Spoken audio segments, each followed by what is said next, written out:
नमस्कार दोस्तों। दोस्तों ज़रा सोचिए, अगर आपको हर बार गुस्सा आने पर किसी बाड़े में या दीवार पर कील ठोकनी पड़े तो क्या होगा? शायद अजीब लगे, लेकिन इसी अजीब काम ने एक बच्चे की ज़िंदगी बदल दी थी और आज मैं आपको वही कहानी सुनाने जा रही हूँ। एक ऐसी कहानी जो आपके गुस्से की सच्चाई खोल देगी। बहुत समय पहले एक छोटे से गाँव में एक बच्चा रहता था। उसकी एक ही आदत सबको परेशान कर रही थी, उसका गुस्सा। वो छोटी-छोटी बात पर आग की तरह भड़क उठता और ऐसे शब्द बोल देता था जो सामने वाले के दिल पर जख्म छोड़ देते थे। एक दिन पिता ने उसे एक भारी सा थैला पकड़ाया। थैले में भरी थी लोहे की कीलें और आदेश मिला कि बेटा जब भी गुस्सा आए इस बाड़े में जाकर एक कील ठोक देना। पहले ही दिन बच्चे ने 40 कीलें ठोक दी। हथेलियां दर्द करने लगी, कपड़े पसीने से तर हो गए। धीरे-धीरे उसे महसूस हुआ कि गुस्सा करना आसान है, लेकिन हर बार कील ठोकना बहुत मुश्किल है। तो उसने गुस्से को काबू में करना शुरू कर दिया।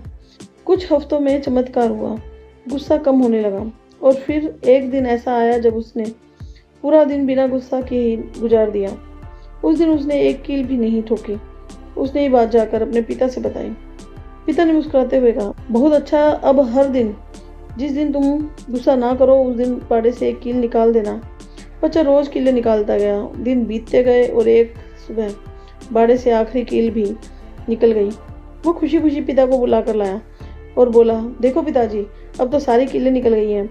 पिता उसे बाड़े के पास ले गए और गहरी आवाज में बोले, बेटा देखो, कीलें तो निकल गई, लेकिन ये छेद हमेशा रहेंगे। याद रखना, गुस्से में कहे गए शब्द भी ऐसे ही होते हैं। वे सामने वाले के दिल पर ऐसे घाव छोड़ देते हैं जो कभी नहीं भरते। तो दोस्तों, सवाल ये है कि क्या आप भी अपनी ज़िंदगी के बाड़े पर कीलें ठोकना चाहते हैं, या फिर धैर्य और प्यार से एक ऐसा घर बनाना चाहते हो जिसमें कोई छेद ना हो, सिर्फ मुस्कानें हो?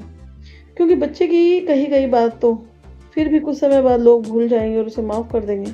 और यदि यही बात गुस्से में बड़ों द्वारा कही जाए तो कई बार ऐसी बातें दिल पर गहरे जख्म छोड़ देती हैं और ताउम्र भुलाई नहीं जा सकती हैं।